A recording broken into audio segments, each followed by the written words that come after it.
পাপ তোমরা যারা সিজদা করো না। তোমরা বলো না বাজান, বলো না এই দরদি ভাই চিৎকার করে বললাম, তুমি যদি বলো তোমার পায়ে ধরতে, আমি পায়ে ধরতে রাজি। তুমি যদি বলো তোমারে জড়িয়ে ধরে কাঁদতে, আমি কাঁদতে রাজি। তুমি বলো কেন আল্লাহর সাথে রাগ করলা? কেন আল্লাহর সাথে রাগ করলা? কেন আল্লাহর সাথে নারাজ হইলা? কেন সেজদা কপালে জুটলো না? কেন মালিকের সাথে সারাদিনের এত কিছুর বিনিময়ে আল্লাহ তাআলা একটা মিস কল দিলে, 2 সেকেন্ডের একটা মিস কল দিলে বন্ধু তুমি টের পাও তোমার মোবাইলে মিস কল আসছে।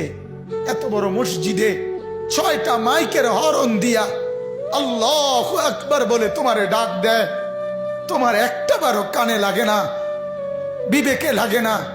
তোর মতো সত্য ডাকাত, তোর মতো পাষাণ বেটা আর কে হইতে পারে? বেটা কথা বলেন না কেন? তুই ডাকাত, কত বড় ডাকাত!